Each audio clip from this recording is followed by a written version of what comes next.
Hello दोस्तों, UPSC वाला के इस यूट्यूब चैनल पे आप सबका बहुत बहुत स्वागत है। और इस वक्त हम लोग, आपको जैसा पता है कि इस चैनल पर आप लोगों के लिए विज्ञान और प्रौद्योगिकी की क्लासेस लाई जा रही हैं जो कि लगातार चल रही हैं। और आज इस सीरीज की, यानी ये जो क्लासेस चल रही हैं विज्ञान और प्रौद्योगिकी की, जिसमें हम लोग इस वक्त अंतरिक्ष प्रौद्योगिकी पढ़ रहे हैं, उसमें आज हम लोग बहुत ही इंपॉर्टेंट टॉपिक पर डिस्कस करेंगे।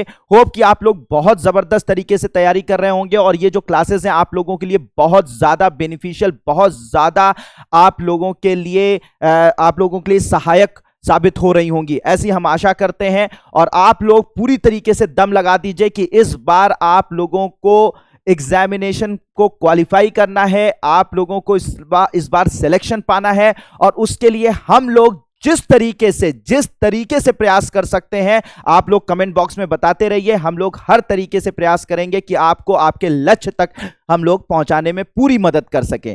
तो इसी जो आपके लक्ष्य तक आपको पहुंचाने के लिए जो हमारे प्रयास है, उसमें हम लोग ये जो क्लासेस कर रहे हैं, इसमें आज हम लोग पढ़ेंगे। पिछले क्लासेस में हमने पढ़ा था कि जिन्होंने पिछली क्लासेस नहीं कर रखी हैं वो जाकर जो है वो पिछली क्लासेस को जरूर देख लें। पिछली क्लासेस बहुत इंपॉर्टेंट है, बहुत ही बेसिक्स पर हम लोगों ने डिस्कस किया हुआ है, बहुत ही आधारभूत जो भी कॉन्सेप्ट हैं उन सब पर हम लोगों ने बातें कर रखी हैं अंतरिक्ष प्रौद्योगिकी से जुड़ी हुई। तो आप जब वहां पर जाएंगे तो आप लोगों को बहुत कुछ सीखने को मिलेगा। आगे ये क्लासेस कंटिन्यू इसी तरीके से चलती रहेंगी, ठीक है। लेकिन पिछली वाली क्लासेस भी आप जब कंप्लीट कर लेंगे तो आगे की क्लासेस आपको और मजेदार लगेंगी, आपको और बहुत अच्छे से समझ में आएगा। तो जिन लोगों ने नहीं किया है वो पिछली क्लासेस भी देख लें। और आज की क्लास में हम लोग जो पढ़ने जा रहे हैं वो पिछली क्लास में जो लास्ट क्लास हमने पढ़ा था कि उपग्रह प्रक्षेपण यान के बारे में पार्ट 1 यानी भाग 1 में पढ़ा था हम लोगों ने पीएसएलवी के बारे में। इस बार जो है इसका भाग 2 हम लोग उपग्रह प्रक्षेपण यान का पढ़ने जा रहे हैं और इसको हम लोग बहुत मजेदार तरीके से, बहुत अच्छी तरीके से डिस्कस करेंगे, ठीक है। तो मैंने जैसा आप लोगों को बताया था कि उपग्रह प्रक्षेपण यान जो यानी कि जो हमारे उपग्रहों को प्रक्षेपित करता है, हमारे उपग्रहों को जो है ऑर्बिट में लेकर जाता है, कक्षा में लेकर जाता है, ये ओवरऑल इंडिया के पास जो है और जो बना रहा है इंडिया, वो मुख्यतः जो है इस वक्त 4 प्रकार के हैं। जैसे ध्रुवीय उपग्रह प्रक्षेपण यान, ऐसा ध्रुवीय उपग्रह प्रक्षेपण यान जिसे हम लोग पीएसएलवी के नाम से जानते हैं। दूसरा है भूतुल्यकालिक उपग्रह प्रक्षेपण यान जिसे हम जीएसएलवी के नाम से जानते हैं। तीसरा जो है वो पुनः प्रयोज्य प्रक्षेपण यान जिसे हम लोग आरएलवी के नाम से जानते हैं। और साथ ही साथ लघु उपग्रह प्रक्षेपण यान जिसे हम लोग एसएसएलवी के नाम से जानते हैं। तो ये 4 तरीके के उपग्रह प्रक्षेपण यान, यानी कि वो रॉकेट जो कि हमारे उपग्रहों को कक्षा में स्थापित करते हैं, ठीक है, कक्षा में स्थापित करते हैं, उन यानों के बारे में यहां पर बात हो रही। तो 4 प्रकार के हमारे भारत के पास हैं, इसरो के पास हैं, ठीक है, इसरो के पास है। कुछ इसमें हम लोग अभी बना रहे हैं और कुछ हमारे पास ऑलरेडी बहुत अच्छी तरीके से मौजूद है जिनकी मदद से हम उपग्रहों का प्रक्षेपण कर रहे हैं, ठीक है। तो इसमें जो पहला यान है पीएसएलवी, इसके बारे में हम लोगों ने डिटेल में लास्ट क्लास में चर्चा कर रखी है।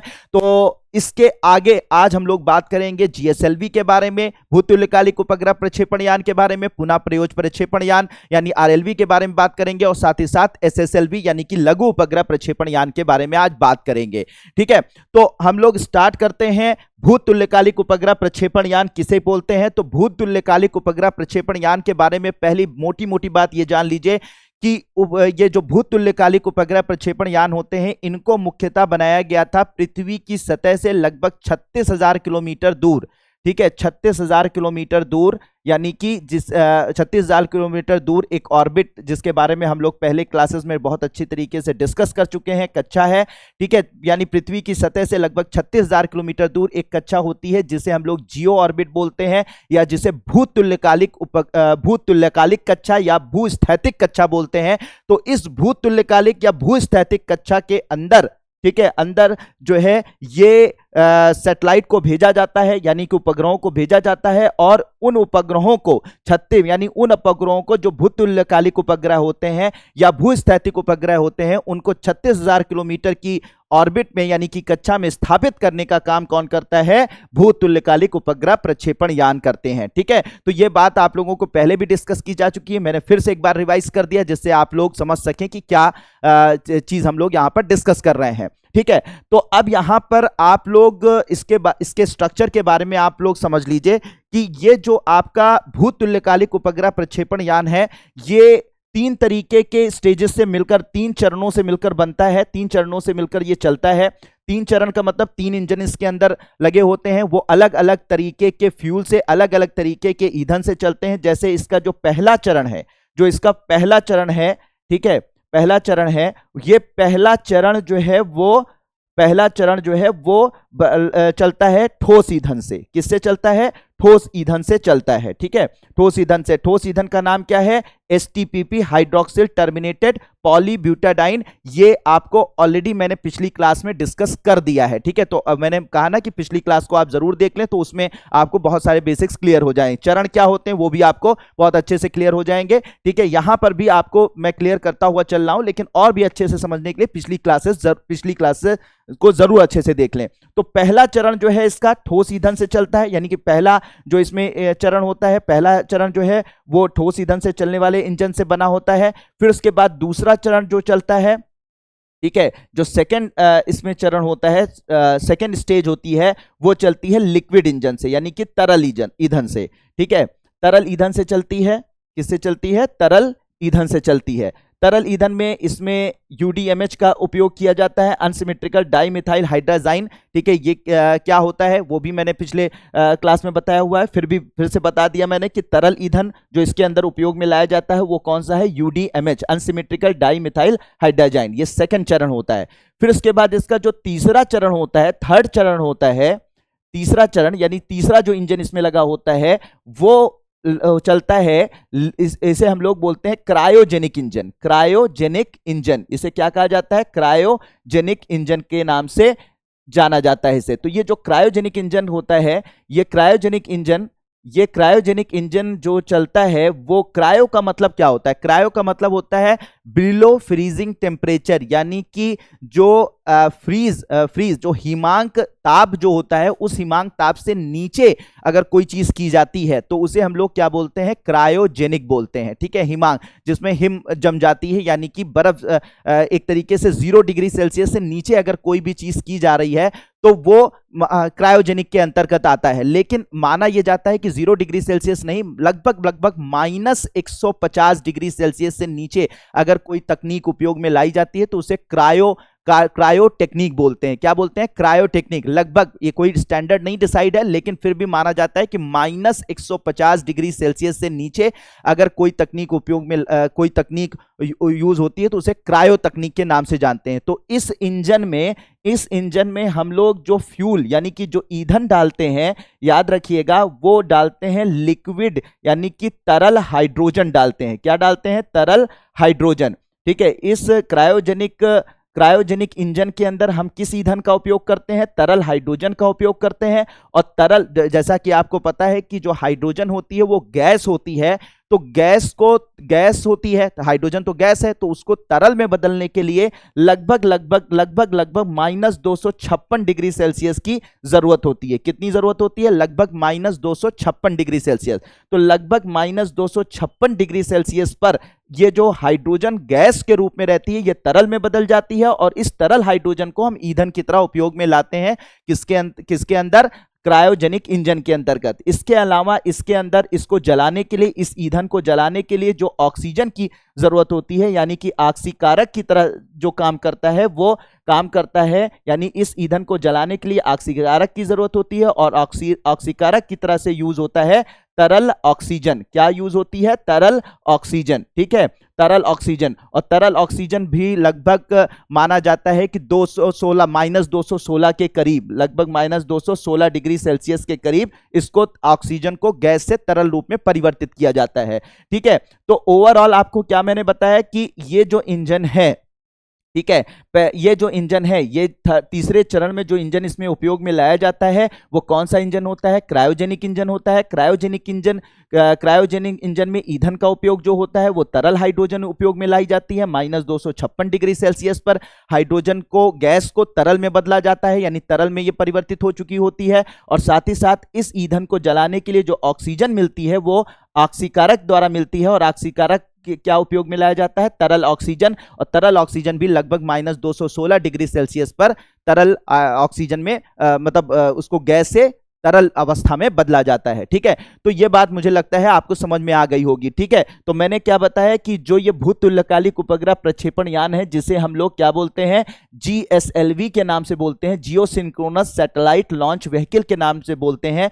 तो ये इसमें 3 इंजन लगे होते हैं, 3 चरण होते हैं। पहला चरण जो होता है वो ठोस ईंधन से चलता है, दूसरा जो चरण होता है वो तरल ईंधन से चलता है, और तीसरा जो चरण होता है वो क्रायोजेनिक इंजन से चलता है। मुझे लगता है ये बात अब आप लोगों को 100% 100% क्लियर हो गई होगी। ठीक है, कि ये कैसे कैसे चलते हैं, क्या क्या इसके अंदर ईंधन, किस किस तरीके का ईंधन उपयोग में आता है। तो अगर आपसे पूछा जाए कि कौन सी स्टेज में या कौन से चरण में GSLV के अंदर क्रायोजेनिक इंजन का उपयोग किया जाता है, तो आप बताएंगे तीसरे चरण में। ठीक है, लास्ट चरण में, आखिरी चरण में। यह आखिरी चरण है जहां पर इसका उपयोग किया जाता है। ठीक है, तो यह बात बिल्कुल क्लियर हो गई होगी। बिल्कुल क्लियर है? यस और नो बताते रहिए भाई, बताते रहा कीजिए। ठीक है, आप लोगों ने देखा होगा कि मैं आपके सारे कमेंट को देखता हूं, उसको लाइक करता हूं, और साथ ही साथ उन कमेंट्स के जवाब भी देने की कोशिश करता हूं जो मुझे इंपॉर्टेंट लगते हैं, कि हाँ वाकई में इसमें कुछ पूछा गया है या कोई प्रॉब्लम का सलूशन नहीं मिलता है तो आप लोगों को, तो मैं उसका जवाब देने की कोशिश भी करता हूं। और ये बड़ा मेहनत का काम है। तो अगर मैं आप लोगों के लिए वीडियो रिकॉर्ड कर रहा हूं, आप लोगों के लिए क्लासेस ले रहा हूं, और साथ ही साथ आप लोगों के लिए अच्छी से अच्छी चीज लाने की कोशिश कर रहा हूं, कि इस चैनल पर आकर आप लोगों को फ्री ऑफ कॉस्ट, ठीक है, आपकी तैयारी बिना किसी रुपए पैसे दिए हुए बहुत अच्छे से हो जाए। तो उसके लिए जैसे कि हम लोग तैयारी यहां पर पूरी कोशिश कर रहे हैं, वैसे आप लोगों को पूरी कोशिश करनी चाहिए कि आप लोग रेगुलर जो है वो क्लासेस में बने रहे।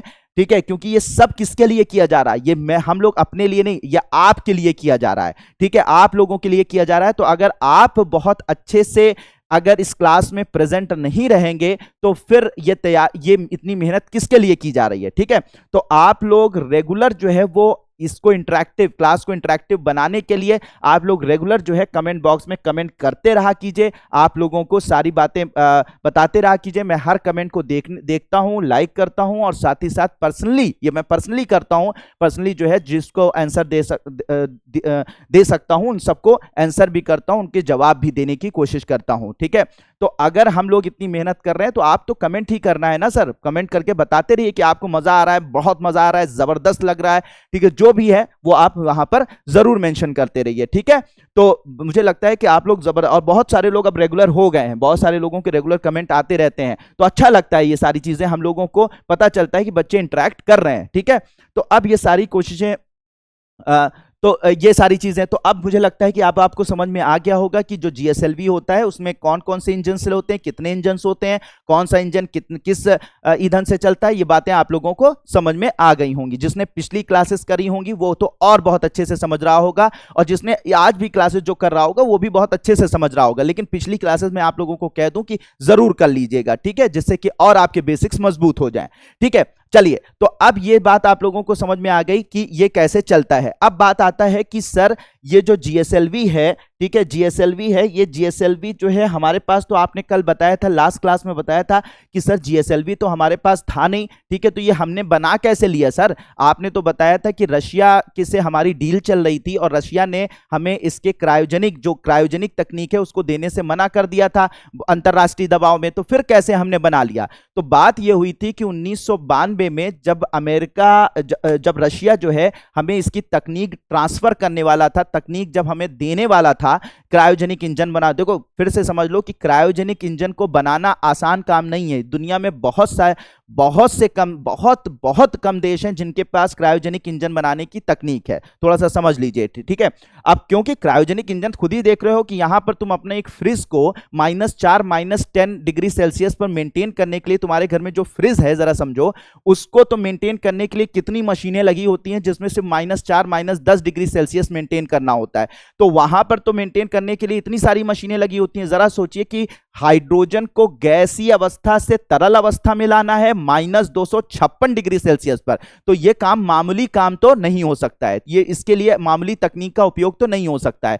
तो यह तकनीक, क्रायोजेनिक इंजन बनाने की तकनीक अपने आप में बहुत ही ज्यादा जो है वो बड़ी तकनीक है, और ये तकनीक हमारे पास 90 के दशक में नहीं थी। तो हमने रशिया से डील की, रशिया से कहा कि भाई हमें ये तकनीक ट्रांसफर कर दीजिए। रशिया ने करने की कोशिश करी कि वो तकनीक हमें देने के लिए वो तैयार हो गए कि हम आपके क्रायोजेनिक इंजन बनाने के लिए, यानी आपके जीएसएलवी के लिए हम इस तकनीक को देने के लिए हम तैयार हैं। लेकिन उसी वक्त अमेरिका में 1992 की लगभग ये बात है, अमेरिका ने एक दबाव बनाया कि नहीं सर, अगर आपने रशिया को समझाया, देखो भाई अगर तुमने जो है इसको भारत को ये तकनीक दे दी, क्रायोजेनिक इंजन बनाने की तकनीक दे दी, तो समझो कि बवाल हो जाएगा। अब पूछोगे बवाल क्या हो जाएगा, तो बवाल ये हो जाएगा कि असल में एक मिसाइल होती है जिसे हम लोग क्रूज मिसाइल कहते हैं। क्या बोलते हैं उसे? क्रूज मिसाइल कहते हैं। तो ये जो क्रूज मिसाइल्स होती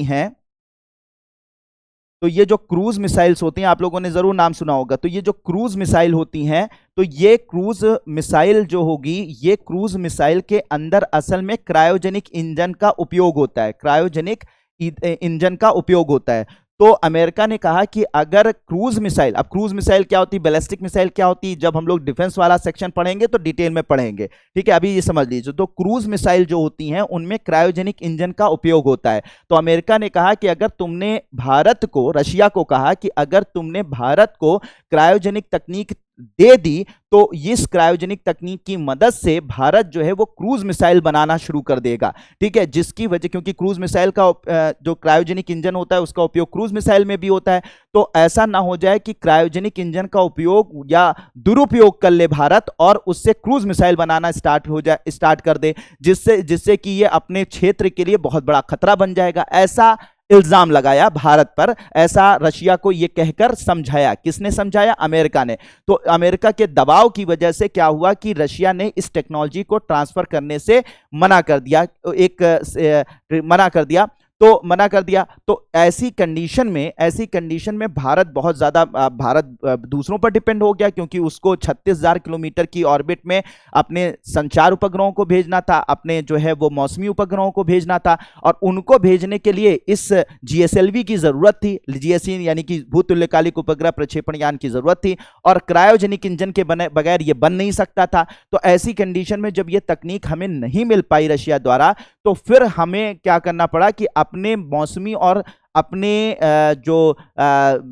अपने संचार उपग्रहों को भेजने के लिए 36,000 किलोमीटर पर, तो उसके लिए फिर हमें दूसरे विदेशियों पर डिपेंड होना पड़ा, उसे हमें दूसरे देशों को देना पड़ा कि भैया हमारा भी उपग्रह आप छोड़ आइए। ऐसा मैं पहले भी बता चुका हूं, अभी तो हम क्या करते थे, दूसरे देशों पर डिपेंड रहते थे। हम अपने मौसमी या अपने संचार उपग्रहों को भेजने के लिए दूसरे देशों को पैसे देकर उनके उपग्रह प्रक्षेपण यान से उनके अपने उपग्रहों को प्रक्षेपित करवाते थे। ये हम डिपेंड है, लेकिन कब तक हम डिपेंड रहते दूसरों पर? बहुत मुश्किल दौर था। तो फिर हमने पीएसएलवी को ही मॉडिफाई करके उससे जो है वो मौसमी उपग्रह और साथ ही साथ जो है वो संचार उपग्रह भेजना स्टार्ट कर दिया। लेकिन फिर भी जो पीएसएलवी था उसके अंदर बहुत भारी उपग्रह को, पीएसएलवी बहुत अच्छा उपग्रह प्रक्षेपण यान है, मैंने पिछले टर्न पे बहुत अच्छे डिटेल में उसे बताया है।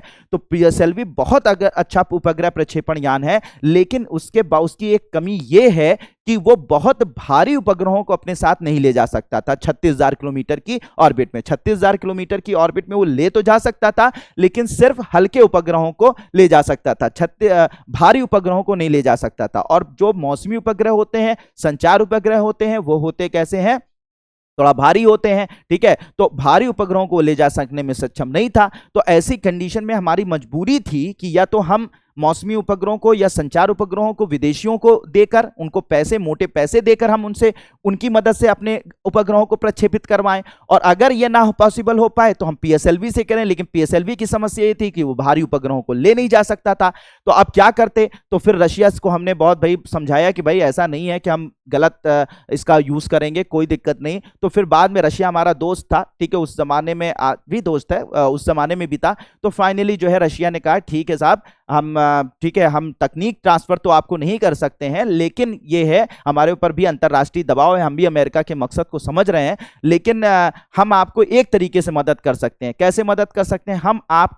हम आपको तकनीक नहीं ट्रांसफर करेंगे, हम आपको क्या कर देंगे, हम आपको अपना क्रायोजेनिक इंजन ट्रांसफर कर देंगे। ठीक है, अब उसमें से कुछ क्रायोजेनिक इंजन हम आपको ट्रांसफर कर देंगे। जैसे सीधी सी बात है, आप उससे अपने आप सीख लीजिए कि कैसे क्रायोजेनिक इंजन बनते हैं। मतलब सीधी सी बात है कि इसको सिंपल भाषा में मैं बताऊं तो ये जो आपका पेन है, तो मैं एक तरीका हो कि ये पेन है, तो अब इस पेन को बनाना है हमें। अब पेन को बनाना है तो मैं आपको तकनीक बता दूं कि ये इलेक्ट्रॉनिक पेन है, इसको ऐसे बनाया जाता है, तो आप तुरंत बना लेंगे। ये होता है तकनीक ट्रांसफर। ठीक है, तकनीक का ट्रांसफर करना। और दूसरा हो कि भैया हम तकनीक नहीं ट्रांसफर करेंगे, हम अपनी पेन तुमको बेच देंगे। अब तुम पेन को खोल कर देखो कि इसको कैसे बनाया जाता है, इसके पिछले वाला भाग कैसे बनता है, इसके आगे वाला भाग कैसे बनता है, इसके अंदर क्या लगा हुआ है, इसको खोल खोल कर देख करके रिवर्स इंजीनियरिंग की मदद से इसको तुम अच्छे से सीख लो। धीरे धीरे वक्त लगेगा लेकिन सीख लोगे।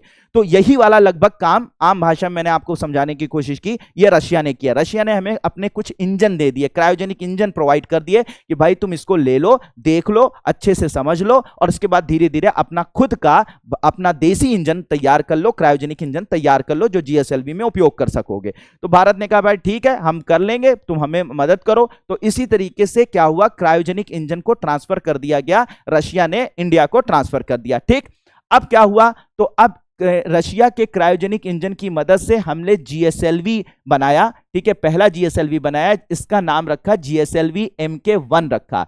MK का मतलब होता है मार्क 1, मार्क का मतलब होता है टाइप 1, टाइप मतलब प्रकार। तो जीएसएलवी का पहला जो प्रकार बना उसका नाम था जीएसएलवी MK1। क्या कहा गया, जीएसएलवी MK1।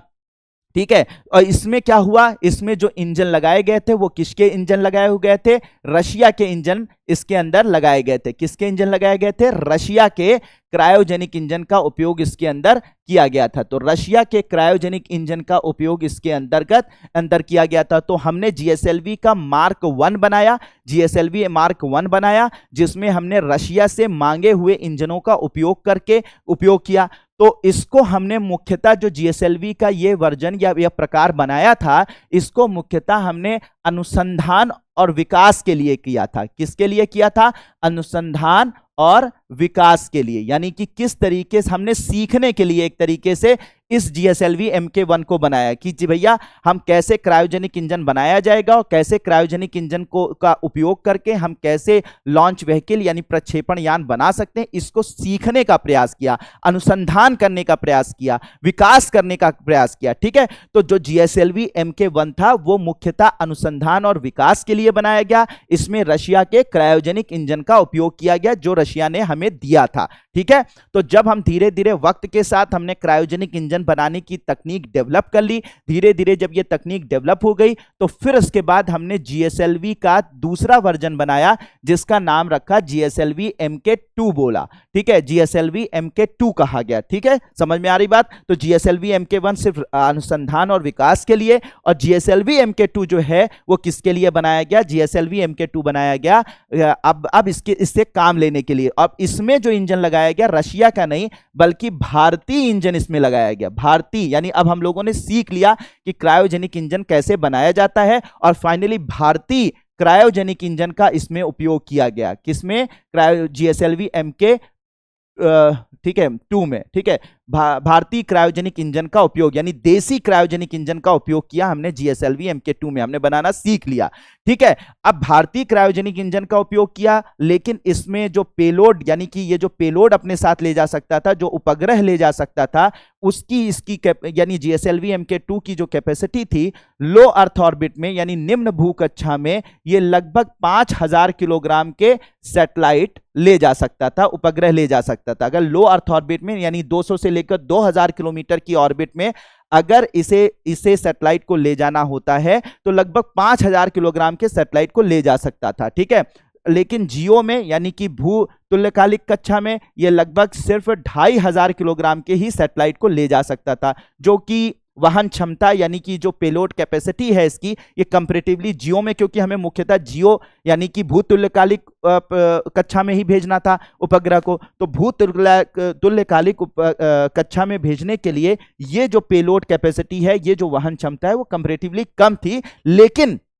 लेकिन बड़ी बात यह है कि हमने बना तो लिया भाई ना, अपना खुद का क्रायोजेनिक इंजन तो बना ही लिया, और कम से कम GSLV MK2 टाइप का बना लिया जो कि PSLV से ज्यादा वहन कर सकता था। तो कम से कम हम अपने कह सकते हैं स्वनिर्भर तो हो ही गए, अपने ऊपर तो निर्भर, आत्मनिर्भर तो हो ही गए, सीधी सी बात है। तो हमने GSLV MK2 बनाया। तो GSLV MK2 GSLV का दूसरा प्रकार है जिसमें भारतीय क्रायोजेनिक इंजन लगाया गया, जिसकी पेलोड क्षमता जो है, जिसकी पेलोड क्षमता कितनी थी, लो अर्थ ऑर्बिट में निम्न भूकक्षा में 5000 किलोग्राम की थी, और जियो ऑर्बिट में 2500 किलोग्राम के उपग्रहों को ले जा सकने की थी। तो मुझे लगता है GSLV MK2 भी बिल्कुल क्लियर हो गया होगा। बिल्कुल क्लियर है, बिल्कुल क्लियर है। नोट इसको कमेंट करते रहिए, ठीक है। एक एक चीज बीच बीच में आप कमेंट करते रहा कीजिए, नोट्स भी बनाते रहिए, कमेंट भी करते रहिए, ठीक है। अब फिर इसके बाद जब हमने GSLV MK2 बना लिया, तो फिर हमने GSLV MK3 पर काम करना शुरू किया। जब GSLV MK3 यानी इसकी वहन, अब इस जो GSLV MK3 था, इस GSLV MK3 की जो इसमें भी क्या था, एडवांस जो है वो क्रायोजेनिक इंजन का उपयोग किया गया। तो इसमें भी भारतीय क्रायोजेनिक इंजन का उपयोग हुआ। किसका? भारतीय क्रायोजेनिक इंजन का ही उपयोग किया गया। लेकिन अब हमने इंजन को और अच्छा कर लिया, और बेहतर कर लिया, और ताकतवर कर लिया, ठीक है। तो भारतीय क्रायोजेनिक इंजन का उपयोग किया GSLV MK3 में, और एडवांस, ठीक है, और ज्यादा जो है एडवांस क्रायोजेनिक इंजन का उपयोग किया। और इसकी अब जो वहन क्षमता थी, पेलोड जो क्षमता थी, पेलोड जो क्षमता थी, उसको हमने बढ़ा दिया। अब पेलोड जो क्षमता थी उसको हमने बढ़ा दिया, तो ये जो पेलोड क्षमता थी अब हो गई, जैसे कि अगर हम GSLV MK3 की मदद से, GSLV MK3 की मदद से अगर लो अर्थ ऑर्बिट में यानी निम्न भूकक्षा में 200 से लेकर 2000 किलोमीटर की ऑर्बिट में अगर हम सैटेलाइट डालना चाहेंगे, तो इसकी मदद से लगभग 8000 किलोग्राम के सैटेलाइट को हम डाल सकते हैं। कुछ जगह पे 10000 तक भी लिखा रहता है, हम इसको और एडवांस कर रहे हैं, अब 10000 किलोग्राम के भी सैटेलाइट हम डाल सकते हैं। लेकिन अभी जो इनिशियल स्टेज में जो हमने तैयार किया था, वो 8000 किलोग्राम के सैटेलाइट को यानी उपग्रहों को छोड़ने की क्षमता इसकी थी। कहां पर? लो अर्थ ऑर्बिट में। लो अर्थ ऑर्बिट मतलब 200 से लेकर 2000 किलोमीटर की कक्षा में। लेकिन अगर वहीं जियो की बात की जाए, ठीक है, जियो की बात की जाए, तो जियो यानी कि 36000 किलोमीटर की जो ऑर्बिट है, जो कक्षा है, वहां पर लगभग इसकी मदद से हम लोग जो है वो लगभग 4000 किलोग्राम के सैटेलाइट को भेज सकते थे। 4000 किलोग्राम के सैटेलाइट को भेज सकते थे। तो 36000 किलोमीटर की ऑर्बिट में, जियो ऑर्बिट में यानी भूतुल्यकालिक कक्षा में, इसकी मदद से लगभग 4000 किलोग्राम के सैटेलाइट को भेजा जा सकता था, और लो अर्थ ऑर्बिट में लगभग 8000 किलोग्राम के सैटेलाइट को इसकी मदद से भेजा जा सकता है। तो ये जो है बड़ा एडवांस आ गया। GSLV MK3 बहुत एडवांस वर्जन हमारे पास आ गया, और ये जो एडवांस वर्जन हमारे पास आया, ये इस तरीके का हमारे पास ये ताकतवर, सबसे ताकतवर जो कह सकते हैं कि वाहन क्षमता, सबसे ज्यादा ताकतवर वाहन क्षमता वाला ये यान हमने बना दिया। और ये बनाकर हमने एक हिस्ट्री क्रिएट कर दी कि भैया अब हम कम नहीं हैं, तुम लोग हम पर कितना भी प्रतिबंध लगा लो, कितनी भी दिक्कतें पैदा कर लो, ठीक है, कितनी भी हमारे सामने जो है वो मुश्किलें खड़ी कर लो, लेकिन हमारे अंदर जो क्षमता है ना, उस क्षमता की तुम बराबरी नहीं कर पाओगे, क्योंकि हमारे अंदर जो क्षमता है ना, वो तुम्हारे अंदर नहीं है, और वो क्षमता है जूझने की, ठीक है, हासिल करने की, ठीक है। अपने उस जो परिस्थिति है, उसी परिस्थिति को हम स्वीकार करते हैं। हम भारतीय लोग क्या होते हैं, जो हमारे साथ परिस्थितियां होती हैं उनका रोना नहीं रोते हैं, हम उसको स्वीकार करते हैं, और उसी परिस्थिति में, जैसी परिस्थिति अच्छी बुरी जैसी है, उस परिस्थिति में हम अपने आप को आगे के लिए तैयार करते हैं कि भाई जो मुझे भगवान ने दिया है उसमें हम संतुष्ट हैं, और इसी में हम अपने आपको क्या करेंगे, ऐसा तैयार करेंगे कि आगे हम पूरी दुनिया में किसी का भी मुकाबला करने की ताकत रख सकें। तो यही हुआ। रशिया ने, अमेरिका ने, पूरी दुनिया ने हमारे सामने प्रश्न चिन्ह उठाए, दिक्कतें पैदा की, मुश्किलें पैदा की, लेकिन आखिरी में क्या हुआ? अंत भला तो सब भला। अंत में क्या हुआ? हमने दुनिया के जो सबसे ताकतवर प्रक्षेपण यान होते हैं उनकी बराबरी करते हुए GSLV Mk3 बना दिया और अपने GSLV Mk3 को उन लोगों, चाहे अमेरिका हो, चाहे वो रशिया हो, चाहे वो चीन हो, सबके उपग्रह प्रक्षेपण यानों का जो सबसे बढ़िया, उनके पास जो भी सबसे बढ़िया उपग्रह प्रक्षेपण यान है उनकी बराबरी करता हुआ ये हमारा GSLV Mk3 तैयार हो गया और आज हम दुनिया की बराबरी करने के लिए हर तरीके से तैयार हैं। ठीक है, तो इस तरीके से GSLV जो है वो Mk3 हमने बनाया, जो अब जिसे हम लोग, बहुत सारे लोग उसमें न्यूज़पेपर में बाहुबली भी इसे कहते हैं और भी बहुत सारी चीजें होते हैं। और इसकी मदद से हमने चंद्रयान 2 भेजा था। याद रखिएगा, चंद्रयान 1 जो हमने भेजा था वो PSLV XL की मदद से भेजा था, कल की क्लास में मैंने आप लोगों को बताया था।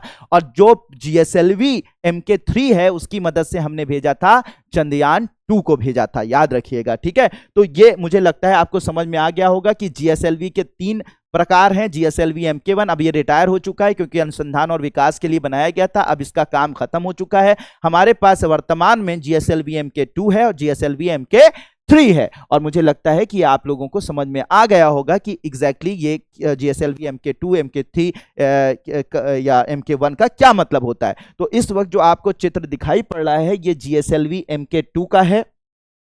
ये क्या है? GSLV Mk2 है। ठीक है, ये Mk2 है। और ये जो है आपको जो ये बाहुबली दिखाई पड़ रहा है इसे GSLV Mk3 के नाम से जानते हैं, इसे GSLV Mk3 के नाम से जानते हैं। ठीक है, अपर स्टेज में क्या लगता है? क्रायोजेनिक इंजन, और सेकंड स्टेज जो होती है लिक्विड इंजन, तरल ईंधन, और जो फर्स्ट स्टेज जो होती है वो इसकी क्या होती है? आपके ठोस ईंधन से चलती है। तो आपकी इसकी वहन क्षमता, ठीक है, इसका प्रकार, ये सारी बातें आप लोगों को क्लियर हो गई। मुझे लगता है ये बातें जब क्लियर हुई होंगी तो आपको भारत पर और हमारे इसरो पर आप लोगों को जबरदस्त तरीके से गर्व महसूस हो रहा होगा। अगर वाकई में आप इसरो के लिए गर्व महसूस करते हैं, भारत में जो ये जूझने की क्षमता है अगर आप में भी ये है, तो फिर आप याद रखिएगा कि आपको भी इस सारी कहानियों से, इसरो की इस जूझने की क्षमता से आप लोगों को बहुत सारी सीख मिल रही होगी कि आपके साथ जो वर्तमान स्थितियां हैं, परिस्थितियां हैं, उसका किसी को मत बताइए कि मेरे पास क्या कमियां हैं, क्या मुश्किलें हैं, क्या दिक्कतें हैं, क्या परेशानियां हैं,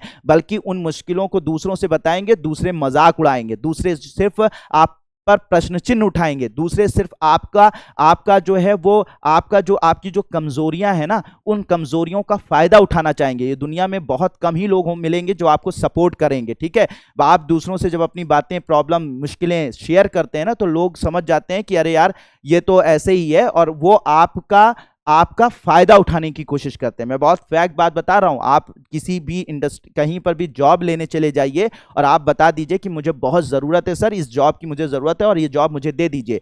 अगर उस जो कंपनी आपको रखना चाहेगी ना, अगर आप उसे बता देंगे कि आप बहुत टैलेंटेड हैं, नो डाउट सब कुछ है, लेकिन बस आप इतना, या आपकी हाव भाव से उनको पता चल जाए कि आप जो हैं वो आपको ज़रूरत है इस जॉब की, आप टैलेंटेड बहुत हैं लेकिन आपको इस वक्त इस जॉब की ज़रूरत है, अगर उनको पता चल गया ना, तो जहां पर वो आपको सैलरी 10,000 रुपये देने वाले थे वो वहां पर घटाकर सिर्फ 5,000 रुपये आपको ऑफर करेंगे और बाद में 6,000 रुपये पर ही वो मानेंगे। 4,000 आपका वैसे ही घट जाएगा। वो आपकी मजबूरी का, या आपकी, बिल्कुल फैक्ट बात बता रहा हूं। अगर ये फैक्ट बात, अगर जो लोग जॉब वगैरह करते होंगे या जिंदगी में किसी भी रूप में, इस चीज को मैं ये एक एग्जांपल बता रहा हूं जॉब वाला, वैसे हर जगह आप अपनी मजबूरियां बता दीजिए किसी को। देखिए कोई इंसान आपको मदद करता है, बहुत कम इंसान, कुछ परसेंट, 2-3-4% लोग होंगे जो आपकी मदद करने के लिए आगे बढ़ेंगे। बाकी जितने लोग होंगे वो सिर्फ आपके उस स्थिति का फायदा उठाना की कोशिश करेंगे। आप अपना, जैसे किसान होता है ना, किसान बाजार में गेहूं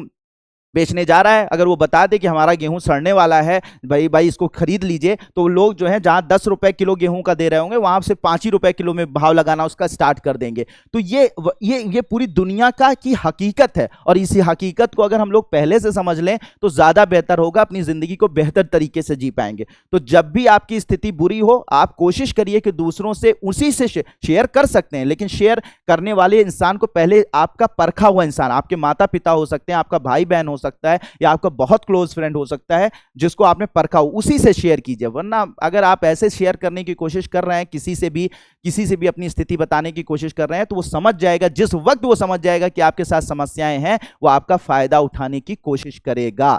ठीक है, आज पूरी दुनिया, ये बात बिल्कुल अपने गांठ बांध के लीजिए, ठीक है। अगर आपको ये बात मैं आपको मतलब ये बिल्कुल दुनिया की स्थिति बता रहा हूं, जो वाकई में जो रियल स्टेट इस दुनिया का है वही मैं बताने की कोशिश कर रहा हूं। तो इसलिए कभी किसी को अपनी समस्या मत बताइए। जब हम समस्या में थे 1992 1990 में, तब लोगों ने हमारी मदद नहीं की, हम पर प्रतिबंध लगा दिया, ये कर दिया वो कर दिया, और आज ये स्थिति है, हमने आपको उसका रोना नहीं रोए हम कि भाई हमें नहीं मिला, हमको किसी ने मदद नहीं की, हमारे ऊपर सब लोगों ने प्रतिबंध, हमने रोना नहीं, हमने धीरे धीरे धीरे धीरे धीरे विकास किया। हमने पीएसएलवी, अपनी पीएसएलवी को ताकतवर बनाया, और फिर जीएसएलवी का सबसे ताकतवर इंजन बनाया, सबसे ताकतवर उसका वर्जन प्रकार बनाकर खड़ा कर दिया, और आज ये स्थिति है, पूरी दुनिया की नजरें हम पर हैं, दुनिया की नजरें हम पर हैं, और आज अमेरिका तक कहता है कि हमारे साथ मिलकर काम करो, मेरा भी एक उपग्रह जो है प्रक्षेपित कर दो, ठीक है, क्योंकि तुम बहुत अच्छे से करते हो और सस्ते में करते हो। जिसको हम 5,000 करोड़ रुपए में लगाकर किसी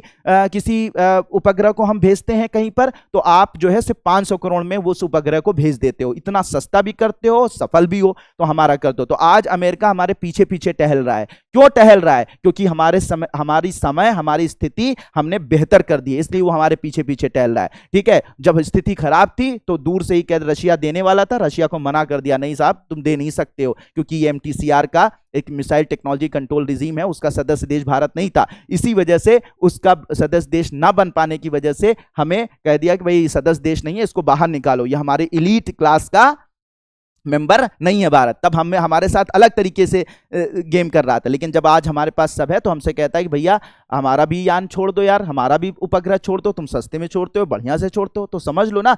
तो इसलिए किसी हालात का, किसी परेशानी का, किसी मुश्किलों का रोना या मत रोइए, और ना किसी को बताइए अपने हालात, जो है उसमें संतुष्ट होइए, खूब मेहनत कीजिए, जबरदस्त मेहनत कीजिए। लोग, पूरी दुनिया अगर 2 घंटे मेहनत कर रही है तो आप 4 घंटे मेहनत करिए, ठीक है।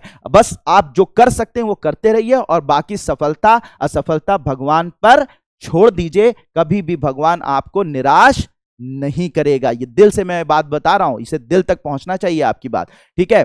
तो ये कभी भी भगवान आपको निराश नहीं करेगा अगर आपने वाकई में कर्म अच्छे किए हैं, ठीक है। और वही हुआ, आप देखिए हमने मेहनत करते रहे, और आज कहां से कहां, आज पूरी दुनिया में जितने भी टॉप लोग पता नहीं कब से तैयारी कर रहे हैं, हम जो है वो अंतरिक्ष में जा रहे हैं, और हम जो है पिछले 60-70 सालों में हमने इतना बढ़िया विकास कर लिया कि आज हम जो है पूरी दुनिया की बराबरी बिल्कुल कंधे से कंधा मिलाकर खड़े हैं, ठीक है।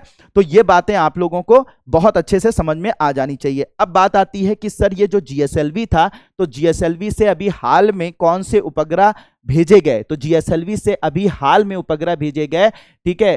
असल में जीएसएलवी जो MK3 है, उसको एक बात और समझ लीजिएगा कि जीएसएलवी जो MK3 है उसका हमने अभी नाम बदल दिया है। तो जीएसएलवी जो MK3 है, जीएसएलवी जो MK3 है, उसका नाम हमने LVM-3 रख दिया है, लॉन्च व्हीकल मार्क 3 रख दिया है। तो यार इसमें कंफ्यूज मत होइएगा, ठीक है। तो जीएसएलवी जो MK3 था उसी का अब नाम हमने बदलकर क्या रख दिया है?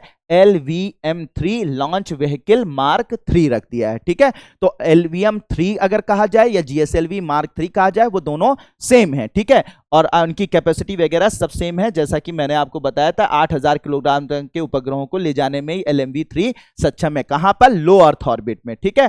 तो अभी हाल में जो हमने इससे इतिहास रचा है, इससे जो हमने प्रक्षेपण किया है, वो किया है ब्रिटिश स्टार्टअप है, ठीक है। एक ब्रिटिश कंपनी है, ठीक है, उसका नाम वन वेब है। क्या नाम है उसका? One web. तो वन वेब नाम की ब्रिटिश कंपनी है, ठीक है। ये वन वेब नाम की ब्रिटिश कंपनी है जो कि अंतरिक्ष में संचार उपग्रहों को छोड़ रही है, ठीक है। संचार उपग्रहों को छोड़ रही है, और इस तरीके से वो कोशिश कर रही है। लगभग 648 उपग्रहों को छोड़ने का प्लान है उसका। 648 उपग्रहों को छोड़कर ये कहां पर छोड़ेगी? लो अर्थ ऑर्बिट में, यानी कि निम्न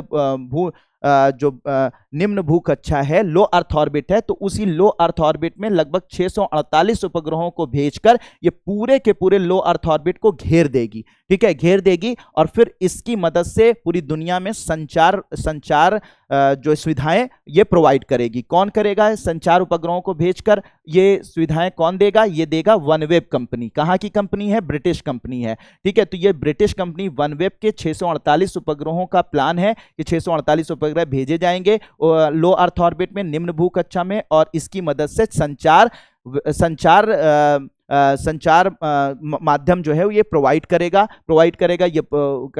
तो इसमें से कुछ उपग्रह जो है वो भारत भेज रहा है, भारत के एलवीएम के थ्रू, यानी कि लॉन्च व्हीकल मार्क 3 की मदद से भेजे जा रहे हैं, जिसके 36 उपग्रहों को लास्ट जो उड़ान भरी है भारत के एलवीएम ने, यानी कि जीएसएलवी MK3 ने, तो 36 उपग्रहों को 23 अक्टूबर को, ठीक है, कब की भेजा गया, 23 अक्टूबर को, तो 23 अक्टूबर को OneWeb कंपनी के 36 उपग्रहों को लो अर्थ ऑर्बिट में, निम्न भू कक्षा में जीएसएलवी MK3 या LVM-3 ने भेजकर इतिहास ये रचा कि अभी तक क्या था कि हम संचार उपग्रहों को भेजने के लिए हम दूसरों को पैसे देते थे, ठीक है, और अब हम दूसरों के संचार उपग्रहों को हम खुद भेजकर पैसे कमा रहे हैं। अभी और भी उपग्रह हैं इसी OneWeb कंपनी के 648 उपग्रह भेजे जाने, जिसमें 36 हमने भेजे, और भी कई देश भेज, और भी कई कंपनियां हैं, मतलब दूसरे देशों की, वो भी भेज रही हैं। उनमें से कुछ उपग्रह जो है हम और भी भेजने वाले हैं इसी आगे आने वाले महीनों में, ठीक है। और इस तरीके इसके लिए लगभग 1000 करोड़ रुपए जो है वो OneWeb कंपनी जो है वो भारत के इसरो को दे रही है। 1000 करोड़ रुपए में लगभग 70 से 72 उपग्रह जो है वो भेजने का ठेका यानी कि प्रोजेक्ट दिया गया है किसको, इसरो को। तो इसरो किसकी मदद से भेज रहा है, LVM-3 की मदद से भेज रहा है या GSLV MK3 की मदद से भेज रहा है। पहला जत्था कब भेजा 23 अक्टूबर को, ये पहला जत्था 36 सैटेलाइटों का भेजा गया। कहां पर भेजा गया, लो अर्थ ऑर्बिट में भेजा गया, ठीक। तो देखिएगा, मैं इसी वजह से पूरी क्लास को करंट अफेयर के साथ अपडेट करता हुआ चल रहा हूं कि आपका आने वाला जो एग्जाम है, कोई भी एग्जाम है, यूपीएससी का है, स्टेट पीसीएस का, देखिएगा इसी में से क्वेश्चन ऐसे उतर कर आएंगे, तब आपको लगेगा कि अरे सर वो क्लास अच्छे से, अगर जिसने की होगी उसको तो उसके तो क्वेश्चन सही हो जाएंगे, और जो नहीं अगर सही से करेगा या सही से सिंसियरली नहीं कर रहा होगा उसको फिर दिक्कत होने लगेगी। तो मैं नहीं चाहता हूं आपके साथ दिक्कत हो, इसलिए खूब अच्छे से नोट्स बनाइए, जैसा मैं कहता जा रहा हूं ऐसा करते जाइए, निश्चित तौर पर आपको कामयाबी मिलेगी, निश्चित तौर पर आप सफल होंगे, ठीक है। आप बहुत अच्छे से करते जाइए, ठीक है। तो मुझे लगता है कि आप लोग अच्छे से, तो होप कि आपने नोट कर लिया होगा, ठीक है। अब बात करते हैं सर कि हमने PSLV देख लिया, हमने GSLV देख लिया, अब तीसरा जो आता है वो आता है हमारा RLV, reusable launch vehicle, reusable launch vehicle, यानी जिसे हिंदी में बोलते हैं पुनः प्रयोज्य प्रक्षेपण यान, ठीक है। क्या बोलते हैं, RLV, ठीक है, रीयूजेबल लॉन्च व्हीकल, ठीक है, रीयूजेबल लॉन्च व्हीकल, ठीक है। तो रीयूजेबल लॉन्च व्हीकल के बारे में अगर हम लोग बात करें, रीयूजेबल लॉन्च व्हीकल के बारे में बात करें तो भाई देखिए, अभी आप लोग जो PSLV यूज करते हैं, समझिएगा मेरी बात, जो PSLV यूज करते हैं, पोलर सैटेलाइट लॉन्च व्हीकल, यानी कि ध्रुवीय उपग्रह प्रक्षेपण यान, या जो GSLV हम लोग यूज करते हैं, जियो सिंक्रोनस लॉन्च व्हीकल या भूतुल्यकालिक उपग्रह प्रक्षेपण यान, इनकी समस्या क्या है कि जब ये उड़ान भरते हैं तो ये ऊपर जाते हैं और पृथ्वी की कक्षा में अपने सैटेलाइट को लॉन्च कर देते हैं, और ये लॉन्च करते वक्त क्या करते हैं कि ऊपर जाते जाते अपने जो भी इनके इंजन होते हैं ये उनके रास्ते में ही नष्ट होते हैं। जैसे मान लीजिए GSLV ने उड़ान भरी तो GSLV का पहला इंजन जलेगा, और फिर जब GSLV का पहला इंजन का ईंधन खत्म हो जाता है तो GSLV का पहला जो चरण का ईंधन होता है, जब वो खत्म हो जाता है तो पहला चरण इससे अलग होकर समुद्र में गिर जाता है। फिर उसके बाद दूसरा चरण जलता है, दूसरा चरण जो है इसको ऑर्बिट तक पहुंचा देता है, ठीक है, और दूसरा चरण का ईंधन जब खत्म हो जाता है ऑर्बिट तक पहुंचने में, तो इसका दूसरा चरण भी जलकर खत्म, मतलब वेस्ट हो जाता है, और ये भी गिर जाता है या अंतरिक्ष का कचरा बन जाता है। फिर जो तीसरा चरण जलता है, ठीक है, तीसरा चरण जलता है, इसकी मदद से इस कक्षा में उपग्रहों को गति दी जाती है, उपग्रहों को ऑर्बिटल वेलोसिटी या कक्षीय वेग दिया जाता है, कक्षा के अंदर उसको इतनी वेलोसिटी दे दी जाती है जिससे कि वो उपग्रह उसमें घूमने लगता है। ये मैंने पिछले टर्न पे भी बताया था, अभी भी बता रहा हूं, ठीक है। तो ये तीसरा चरण यानी क्रायोजेनिक चरण, तो ये क्रायोजेनिक चरण जब उपग्रह को अपना वेग प्रदान कर देता है तो उसके बाद ये भी नष्ट हो जाता है, इसका भी कोई काम नहीं बचता है। तो मतलब ये है कि मेरा ये कहने का मतलब ये है कि PSLV हो या GSLV हो, पीएसएलवी हो या जीएसएलवी हो। ये पीएसएलवी जीएसएलवी जो है वो उपग्रह को प्रक्षेपित करते हैं, उपग्रह को उसकी कक्षा में भेजते हैं और कक्षा में भेजने के बाद नष्ट हो जाते हैं, मतलब वो दोबारा उपयोग में नहीं लाए जा सकते। ठीक है, दोबारा उपयोग में नहीं लाए जा सकते। ठीक है, तो इससे क्या होता है कि उपग्रह, ये इंजन तो खराब हो गए, ये उपग्रह प्रक्षेपण यान तो खराब हो गया, इसका कोई यूज नहीं कर सकते, हम रीयूज नहीं कर सकते, तो बड़ा पैसा खर्च हो जाता है, तो बड़ा महंगा पड़ता है। तो हम लोग कोशिश कर रहे हैं एक ऐसे उपग्रह प्रक्षेपण यान को बनाने के लिए जिसका नाम आरएलवी है, रीयूजेबल लॉन्च व्हीकल, या उसे बोलते हैं पुनः प्रयोज्य प्रक्षेपण यान बोलते हैं। तो पुनः प्रयोज्य प्रक्षेपण यान बनाने की हम कोशिश में लगे हुए हैं। पुनः प्रयोज्य प्रक्षेपण यान का काम क्या होगा कि कम से कम 100 बार, ठीक है, 100 बार, ठीक है, 100 बार इसे क्या किया जाए 100 बार इसे क्या किया जाए कि ये उपग्रहों को प्रक्षेपित कर सके। ठीक है, प्रक्षेपित मतलब ये जो हम यान बनाए, ये इसी तरीके का यान बन रहा है, ये है, ये आप लोग जो देख रहे हैं, ये जो यान आपको बनाया जा रहा है इसे ही आरएलवी कह रहे हैं, रीयूजेबल लॉन्च व्हीकल कह रहे हैं, पुनः प्रयोज्य प्रक्षेपण यान बोल रहे हैं, जिनका उपयोग पुनः कई बार किया जा सके। कम से कम कितनी बार किया जा सके? 100 बार किया जा सके, 100 बार हम इसका उपयोग कर सके। मतलब ये है कि एक बार जाए, छोड़े उपग्रह को और फिर धरती पर उतार लिया जाए, फिर जाए, छोड़े, धरती पर उतार लिया जाए, जाए, छोड़े, धरती पर उतार, ऐसा हम लोग 100 बार, कम से कम 100 बार एक यान को कम से कम 100 बार उपयोग में ला सकें। तो ऐसा यान हम बनाने की कोशिश कर रहे हैं, जिसे हम क्या बोल रहे हैं, अभी हमारे पास है नहीं, अभी हम बनाने की कोशिश कर रहे हैं। तो इसे रीयूजेबल लॉन्च व्हीकल या पुनः प्रयोज्य प्रक्षेपण यान कह रहे हैं, जिसका उपयोग हम बारंबार कर सकें, कम से कम कितनी बार कर सकें? 100 बार कर सकें। तो इससे क्या होगा कि हर बार जो है ये छोड़कर आएगा, फिर से इसके अंदर ईंधन भरा जाएगा, फिर से ये छोड़ देगा, फिर ईंधन भरा जाएगा, फिर छोड़ देगा। तो इससे क्या होगा, हमारी जो कॉस्ट होगी, जो हमारी लागत होगी उपग्रहों को छोड़ने की, वो बहुत बहुत बहुत कम हो जाती है। पहले क्या था, पूरा का पूरा उपग्रह प्रक्षेपण यान नष्ट हो जाता था, जिससे इसकी लागत बहुत ज्यादा पड़ रही थी, लेकिन ऐसी कंडीशन में लागत बहुत कम हो जाएगी। तो हम इसको बनाने की फिराक में हैं, बनाने पर काम कर रहे हैं। इसका जो पहला परीक्षण है वो मई 23 2016 में किया गया। पहला परीक्षण कब किया गया? इसका परीक्षण कब किया गया? मई 23 2016 को किया गया, और ये पूरी तरीके से सफल रहा। ठीक है, सफल रहा। इसी को कहा गया प्रौद्योगिकी प्रदर्शन। तो पुनः प्रयोज्य प्रक्षेपण यान यानी कि रीयूजेबल लॉन्च व्हीकल का टेक्नोलॉजी डेमोन्स्ट्रेशन यानी कि प्रौद्योगिकी प्रदर्शन कब किया गया? पहली बार मई 23 2016 में किया गया और पूर्णतः सफल रहा। ठीक है, सफल रहा। ठीक है, तो उसमें क्या किया गया कि सबसे पहले जो है वो, उसमें क्या किया गया, सबसे पहले यहां से इस यान को, यानी कि ये आरएलवी जो बनाया जा रहा है, इस आरएलवी को हमने पहले यहां से लॉन्च किया। ठीक है, ये आरएलवी जो है पृथ्वी के लगभग 64 किलोमीटर की ऊंचाई पर, 64 किलोमीटर की ऊंचाई पर लगभग तक गया, और उसके बाद 64 किलोमीटर की ऊंचाई पर जाने के बाद ये पृथ्वी पर धीरे धीरे वापस आकर इसको समुद्र में उतार लिया गया। ठीक है, समुद्र में इसको उतार लिया गया। ठीक है, इसको जमीन पर नहीं उतारा गया था, इसको समुद्र पर उतारा गया था। क्यों? क्योंकि खतरा था ना कि हो सकता है कि सही से उतरे या ना उतरे, कहीं दुर्घटनाग्रस्त ना हो जाए, कहीं ऐसा ना हो जाए कि इसमें आग लग जाए, हमारे जो लॉन्चिंग पैड्स हैं वो डेंजर में आ जाए, या किसी घर पर गिर जाए, किसी वो रिहायशी जगह पर गिर जाए जहां पे लोग रहते हो, तो ऐसा ना हो। तो इसलिए, क्योंकि हम पहली बार परीक्षण कर रहे थे, तो हमने आरएलवी को भेजा। ये लगभग 64 से 65 किलोमीटर की ऊंचाई पर गया,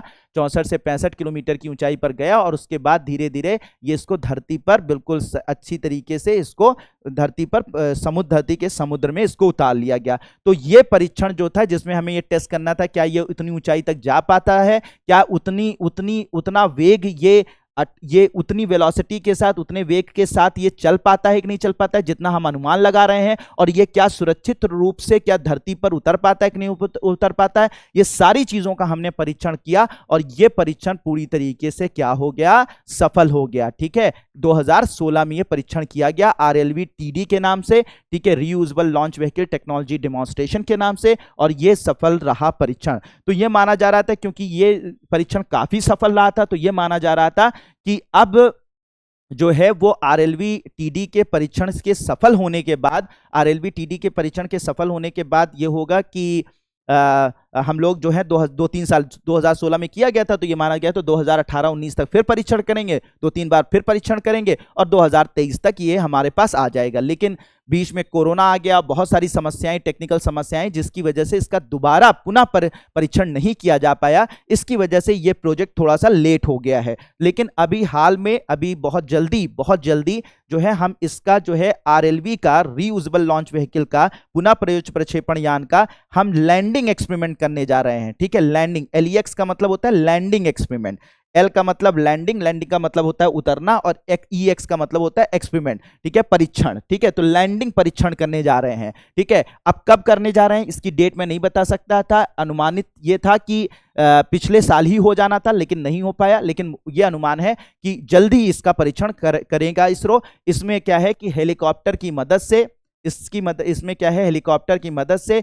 इस RLV को ले जाया जाएगा। ठीक है, RLV को ले जाया जाएगा एक ऊंचाई पर, और फिर इसको इस हेलीकॉप्टर से इस RLV को छोड़ दिया जाएगा। जैसे RLV को छोड़ा जाएगा, ये अपने हिसाब से, अपने इंजनों की मदद से धीरे धीरे अपने रास्ते को तलाशता हुआ ये क्या करेगा, जमीन पर लैंड करा लिया जाएगा। ठीक है, जमीन पर मतलब कि जो रनवे होता है, लैंड होता है, उस जो लैंडिंग रनवे होता है उस पर इसको लैंड करा लिया जाएगा। पहले हमने समुद्र में उतारा था, खतरों से कोई खतरा ना हो जाए, इसके लिए हमने उसको समुद्र में उतारा था। इस बार हम जो है वो बाकायदा जो है इसको एयरपोर्ट के रनवे पर इसको उतारेंगे। ठीक है, इसे लैंडिंग एक्सपेरिमेंट करेंगे।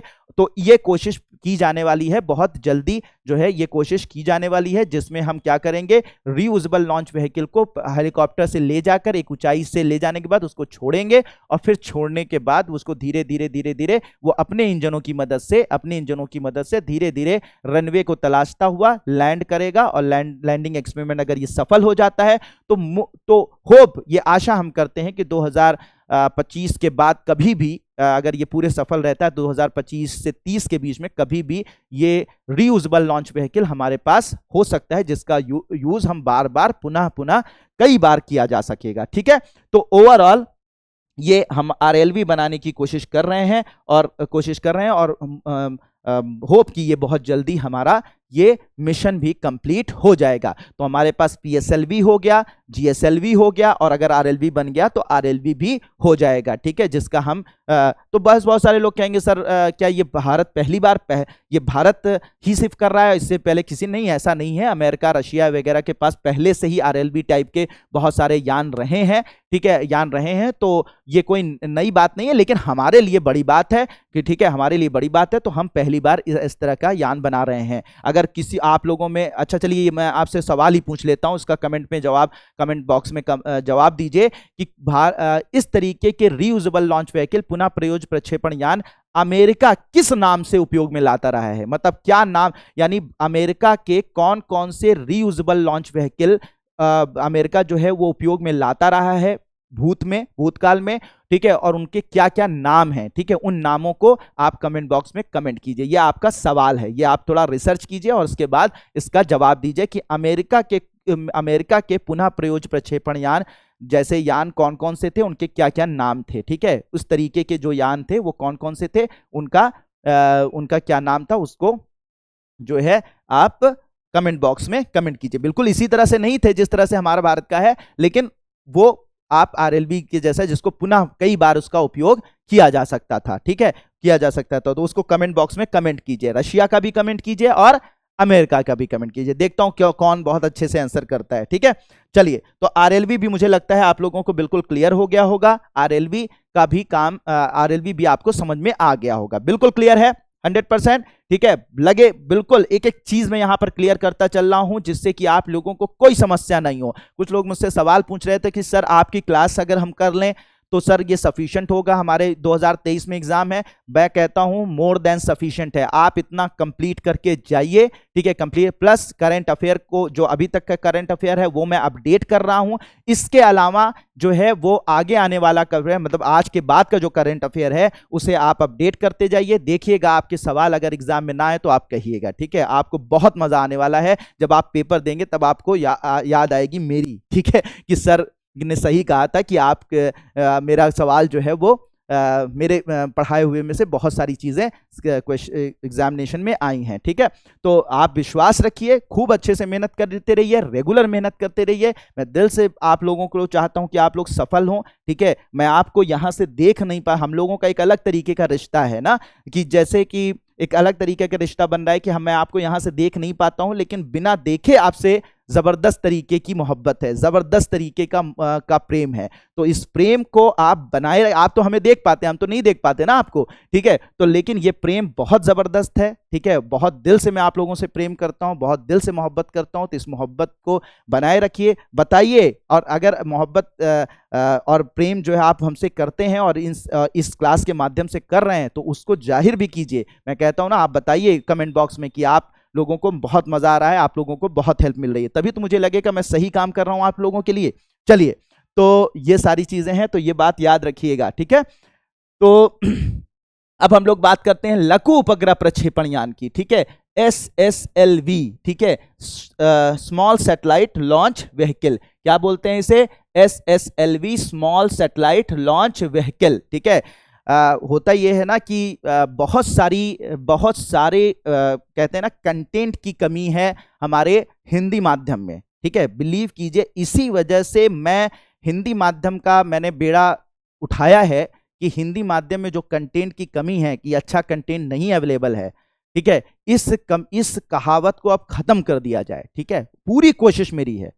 ये जितनी स्लाइड्स आपको दिख रही हैं, जो भी चीजें हैं, वो बिल्कुल उसी स्तर की हैं जो इंग्लिश माध्यम में जो स्तर है, जिस तरीके का कंटेंट अवेलेबल है, उसी स्तर की सारी चीजें आपके सामने में मैं ला रहा हूं। और इस पर मैं पर्सनली बहुत मेहनत करता हूं, एक एक चीज को अच्छे से अच्छे न्यूज़पेपर, अच्छे से अच्छे जो है वो मैगजीन, अच्छे से अच्छे जर्नल्स, ठीक है, अंतरराष्ट्रीय जर्नल, राष्ट्रीय जर्नल्स, वहां से निकालता हूं। उसको वो इंग्लिश में होते हैं, लेकिन उसको हिंदी में खुद परिवर्तित करता हूं, और खुद परिवर्तित करके आप लोगों को जो बेहतर हो सकता है वो देने की कोशिश करता हूं।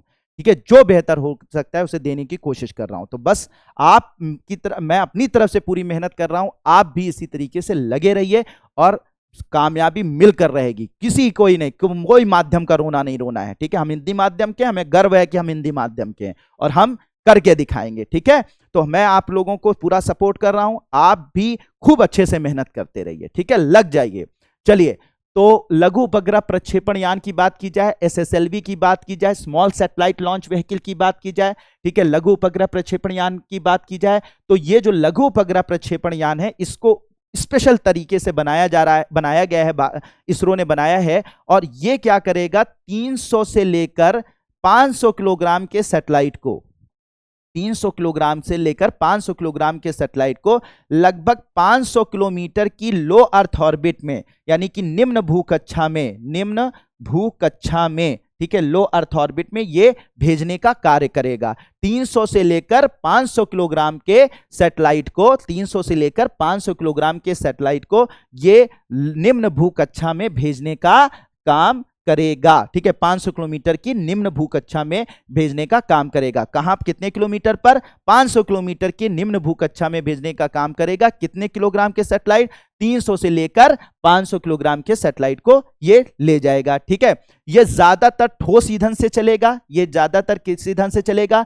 ठोस ईंधन इसमें उपयोग में लाया जाएगा। टर्मिनल स्टेज में थोड़ा सा इसमें तरल ईंधन का उपयोग किया जाता है, लेकिन मुख्यतः ये किससे चलता है? ठोस ईंधन से चलता है। ठीक है, तो ठोस ईंधन, तरल ईंधन या क्रायोजेनिक ईंधन से काफी सस्ता पड़ता है। तो अब आप एक सवाल ये पूछ सकते हैं, सर PSLV भी वही काम कर रहा है, GSLV भी लो अर्थ ऑर्बिट में सैटेलाइट भेज रहा है, PSLV भी लो अर्थ ऑर्बिट में यानी निम्न भूकक्षा में सैटेलाइट भेज रहा है, GSLV भी निम्न भूकक्षा में सैटेलाइट भेज रहा है, तो सर इसकी जरूरत क्या थी? ठीक है, इसकी SSLV की जरूरत क्या थी? लघु उपग्रह प्रक्षेपण यान की जरूरत क्या थी? तो मैं वही बता रहा हूं यहां पर कि असल में ये ठोस ईंधन से चलता है, ये ज्यादातर ठोस ईंधन से चलता है, मुख्यतः ठोस ईंधन से चलता है। तरल ईंधन और क्रायोजेनिक ईंधन इसमें नहीं उपयोग में लाया जाता है। तो मुख्यतः इसके कारण ये काफी सस्ता हो जाता है, काफी इससे सैटेलाइट को लॉन्च करना, खास करके हल्के सैटेलाइट को, लगभग 300 से लेकर 500 किलोग्राम के सैटेलाइट को लॉन्च करना काफी सस्ता हो जाता है। इसलिए इसका उपयोग PSLV और GSLV की जगह पर 300 से लेकर 500 किलोग्राम के अगर सैटेलाइट को हमें भेजना हुआ, तो हम पीएसएलवी जीएसएलवी का भविष्य में ना उपयोग करके हम एसएसएलवी का उपयोग करेंगे, क्योंकि ये काफी सस्ता हो जाएगा। भाई सीधी सी बात है कि अगर हमारा हमारा बोझ जो है वो स्कूटर पे जा सकता है, स्कूटी पे जा सकता है, तो हम जो है ट्रक क्यों बुलाएं? सीधी सी बात है, ट्रक को बुलाएंगे तो ट्रक का खर्चा भी तो ज्यादा देना पड़ेगा। तो अगर स्कूटी पर कोई बोझ, सीधी आप बात कि अगर स्कूटी से तुम्हारा बोझा जा सकता है, ठीक है, छोटा सा बोझा है, जो भी आपके पास जो भी भार है उसको आप एक जगह से दूसरी जगह स्कूटी से ले जा सकते हैं, तो आप ट्रक क्यों बुलाएंगे? ट्रक का एक्स्ट्रा खर्चा क्यों देंगे? बस वही वाली बात है, बिल्कुल समझ में आ गई होगी आपको बात, ठीक है। तो वही वाली बात है, 300 से 500 किलोग्राम के सैटेलाइट को अगर हम सस्ती दरों पर भेज सकते हैं, ठोस ईंधन की मदद से भेज सकते हैं, एसएसएलवी से भेज सकते हैं, तो हम पीएसएलवी जीएसएलवी नहीं यूज करेंगे, सीधी सी बात है। तो इसके लिए मुख्यतः इसको बनाया जा रहा है। दूसरा इसकी खास बात जानकर आपको मजा आ जाएगा कि जैसे अगर पीएसएलवी और जीएसएलवी से हमने भेजा, ठीक है, तो पीएसएलवी और जीएसएलवी से अगर हम सैटेलाइट भेजते हैं, तो आप जैसे किसी ने हमसे कह दिया कि भाई हमारा कोई विदेशी ग्राहक था, उसने हमसे कह दिया कि भाई हमारा जो है एक सैटेलाइट भेज दो, ठीक है। तो अगर वो सैटेलाइट भेजने की बात कहेगा, तो हम अगर पीएसएलवी से या जीएसएलवी से भेजेंगे तो कम से कम वो 3 महीने पहले हमें ऑर्डर लेना पड़ेगा। यानी पीएसएलवी और जीएसएलवी को तैयार करने में, बनाने में, उसको मतलब उसको अरेंज करने में लगभग कितना वक्त लग जाता है? 3 महीने। मतलब वो 3 महीने पहले ऑर्डर दे, तब हम जो बनाएंगे, तब हम उसका उपग्रह जो है वो उसकी कक्षा में लॉन्च करेंगे, उसके सैटेलाइट को लॉन्च करेंगे। तो सर आजकल वक्त किसके पास है? अब तो 2 मिनट में आपको हर चीज चाहिए। देख रहे हैं ब्लिंकिट या पता नहीं क्या क्या चीजें चल गई हैं कि 2 मिनट में आपके घर पर खाना पहुंचना चाहिए, 2 मिनट के अंदर आपके पास ग्रोसरी पहुंचनी चाहिए, सामान पहुंचना चाहिए। तो अब तो 2 मिनट का मामला है। तो अगर सस्ता भी हो और अगर देर लगाए तो फिर क्या फायदा है? सस्ता भी हो और तुरंत हो जाए तब तो मजेदार बात है। तो यही इसकी मजेदार बात है, एसएसएलवी की खास बात है कि एसएसएलवी सस्ता भी है और सिर्फ 72 घंटे के अंदर तैयार किया जा सकता है इसे। यानी सिर्फ 72 घंटे के अंदर ये प्रिपेयर हो जाएगा। आपने ऑर्डर दिया, परसों लॉन्च ले लीजिए, सीधी सी बात है, परसों डिलीवरी ले लीजिए, ठीक है, तुरंत लॉन्च। तो सिर्फ और सिर्फ 72 घंटे के अंदर, ठीक है, 72 घंटे के अंदर जो है वो हम इसको लॉन्च किया जा सकता है। मतलब कि ऑर्डर दिया ग्राहक ने, हम 72 घंटे के अंदर उसके सैटेलाइट को उसकी कक्षा में पहुंचा देंगे। तो 72 घंटे के अंदर इसको तैयार किया जा सकता है। तो क्या हो गया भैया? सस्ता हो गया और साथ ही साथ झटपट हो गया, जल्दी हो गया, ठीक है, जल्दी हो गया। कम समय लगता है इसमें, सस्ता है और इसमें कम समय लगता है। तो इसलिए छोटे उपग्रहों को, छोटे भार वाले उपग्रहों को इसकी मदद से भेजा जा सकता है, ठीक है। मुझे लगता है आप लोगों को ये बात क्लियर हो गई होगी, ठीक है। तो ओवरऑल एसएसएलवी लघु उपग्रह प्रक्षेपण यान जो है वो ठोस ईंधन से, मुख्यतः ठोस ईंधन से चलता है। 300 से लेकर 500 किलोग्राम के उपग्रह को भेज सकता है, 500 किलोमीटर की निम्न भू कक्षा में भेजता है, सस्ता है और कम समय में इसकी मदद से उपग्रहों को भेजा जा सकता है। अब बात यहां पर आती है, इसके लिए एक विशेष जो है वो एक, जैसे कि हमारे ज्यादातर जो है वो जो प्रक्षेपण होता है वो कहां से किया जाता है? श्रीहरिकोटा से, आंध्र प्रदेश से किया जाता है। तो वहां पर पीएसएलवी लॉन्च किए जाते हैं, जीएसएलवी लॉन्च किए जाते हैं, लेकिन एसएसएलवी भी वहीं से अभी लॉन्च किया जा रहा है। लेकिन भविष्य में हम एक अलग प्रकार का प्रक्षेपण स्थल बना रहे हैं जो तमिलनाडु में है और उसका नाम है कुलशेखरपट्टनम। ये कहां पर मौजूद है? तमिलनाडु में। तो तमिलनाडु में कुलशेखरपट्टनम नाम की जगह है जहां पर एसएसएलवी के लिए, यानी कि लघु उपग्रह प्रमोचन यान या प्रक्षेपण यान के लिए अलग से एक प्रक्षेपण स्थल बनाया जा रहा है। अभी प्रक्षेपण स्थल कहां पर है सबका? वो है आपके श्रीहरिकोटा आंध्र प्रदेश में, जबकि इसका प्रक्षेपण स्थल कहां बनाया जा रहा है? तमिलनाडु में कुलशेखरपट्टनम में इसका प्रक्षेपण स्थल बनाया जा रहा है, ठीक है। तो जब ये बन जाएगा तो जो एसएसएलवी होंगे वहीं से लॉन्च किया जाएगा, ठीक है। तो ये बात समझ में आ गई होगी। अब इसका जो पहला परीक्षण किया था, ठीक है, इसका जो पहला परीक्षण, इसमें मैंने कुछ इसमें बताया था कि कंपैरिजन, वो मैंने आपको पहले ही बता दिया कि वो सॉलिड इंजन से चलता है। ये जो आपका पीएसएलवी है ये सॉलिड, ये 4 स्टेप होते हैं इसके। पहला इंजन इसमें सॉलिड का होता है, दूसरा इंजन इसमें लिक्विड का यानी तरल ईंधन से चलता है, तीसरा इंजन जो है वो ठोस ईंधन से, चौथा इंजन जो है इसका तरल ईंधन से चलता है। तो ये 4 तरीके के ईंधन इसमें उपयोग होते हैं। उसमें सिर्फ ठोस ईंधन उपयोग होता है, इसे 3 महीने में तैयार होता है, वो 72 घंटे में। वो सब बातें मैंने आपको बता दी, तो उसको डिस्कस करने की यहाँ पे जरूरत नहीं होती है, ठीक है। अब बात होती है कि सर इसका जो क्या इसको एक बार भी एसएसएलवी को जो है वो क्या परीक्षण किया गया, यानी इससे कुछ सैटेलाइट भेजे गए? हाँ, किए गए। तो इसकी जो पहली परीक्षण था, इसका जो पहला परीक्षण था, उसकी मदद से EOS-02 यानी कि एक अर्थ ऑब्जर्वेशनल सैटेलाइट EOS-2 को भेजा गया, और आजादी सैट को हमने भेजा था, ठीक है, 7 अगस्त 2022 को भेजा था। लेकिन याद रखिएगा कि ये जो पहला परीक्षण हमने 7 अगस्त 2022 में किया, इसका SSLV का, यानी कि लघु उपग्रह प्रक्षेपण यान का, ये असफल रहा, ठीक है, ये दुर्भाग्य से ये असफल रहा, ठीक है, असफल रहा।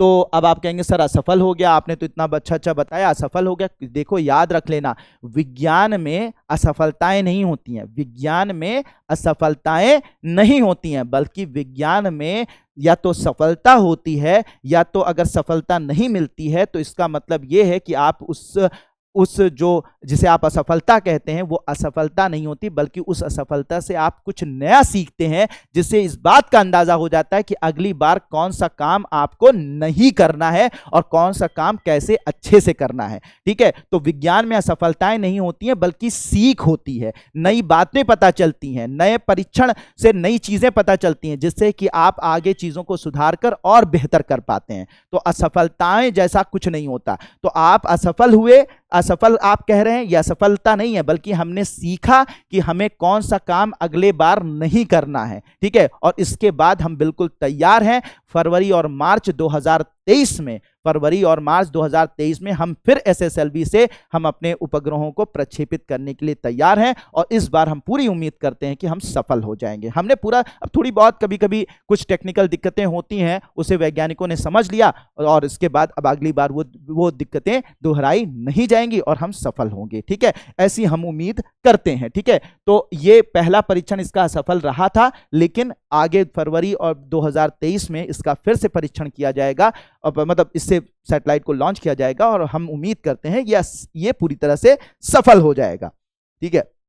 इसके अलावा ये तो हम लोगों ने देख लिया, PSLV पढ़ लिया, GSLV पढ़ लिया, RLV पढ़ लिया, SSLV पढ़ लिया। अब भारत में मैंने जैसा पहले लेक्चर में आप लोगों को पहली क्लास में बताया था कि भारत में अब प्राइवेट कंपनियां, जो निजी कंपनियां हैं, वो भी जो है मार्केट में आ गई हैं, वो भी कहती हैं हम भी जो है वो लॉन्च व्हीकल प्रक्षेपण यान बनाकर हम भी उपग्रहों को प्रक्षेपित करेंगे। तो इसका भारत सरकार ने बहुत स्वागत किया, और भारत सरकार ने बहुत सारा इसमें रास्ते खोल दिए हैं, जिससे कि अब भारत में निजी कंपनियां भी उपग्रहों को बना सकती हैं, उपग्रहों को प्रक्षेपित कर सकती हैं, उपग्रहों का प्रक्षेपण कर सकती हैं, ठीक है। इसके बारे में के लिए आपको जो पहला लेक्चर मेरा डिटेल में देखना होगा, वहां पर मैंने इसके बारे में बहुत अच्छे से डिस्कस किया है, ठीक है।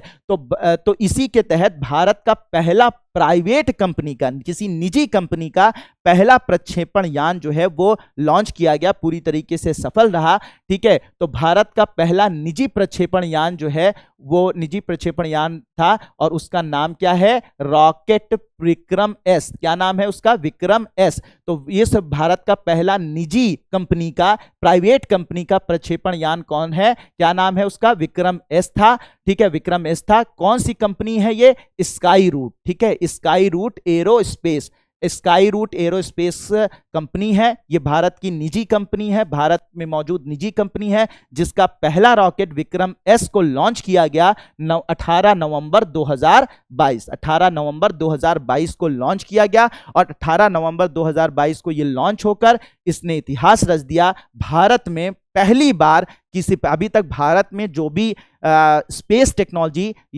से संबंधित जो भी चीजें होती थी वो भारत सरकार के अंतर्गत होती थी, यानी भारत सरकारी इसरो के अंतर्गत होती थी, और इसरो एक सरकारी संस्था है। लेकिन अब ये निजी संस्था भी ऐसा कर पा रही है, और इसका पहला जो लॉन्च हुआ है वो स्काई रूट एरोस्पेस के विक्रम एस रॉकेट का हुआ है, ठीक है। इस मिशन को प्रारंभ कहा गया, यानी ये जो लॉन्च किया गया इस मिशन को क्या कहा गया? मिशन प्रारंभ, यानी हम शुरुआत कर रहे हैं एक नए इतिहास की, एक नई सदी की, एक नई चीज की हम शुरुआत कर रहे हैं। इसीलिए इस प्रोजेक्ट को, ठीक है, इसको प्रारंभ के नाम से कहा गया। तो इस प्रोजेक्ट का नाम क्या था? इस लॉन्च को क्या कहा गया? प्रारंभ। कौन सा रॉकेट था? विक्रम एस। किस कंपनी का था? स्काई रूट एरोस्पेस का, ठीक है। 18 नवंबर 2022 को किया गया, और पूरी तरीके से ये सफल रहा, ठीक है। तो ये मिशन प्रारंभ था। तो होप कि ये सारे के सारे रॉकेट प्राइवेट, निजी, ये सारे के सारे रॉकेट मैंने आप लोगों को जो प्रक्षेपण यान थे उसको डिटेल में डिस्कस किया। होप कि आप लोगों को इससे बहुत सहायता मिली होगी, बहुत अच्छे से आप लोगों को समझ में आया होगा और समझ में आया होगा।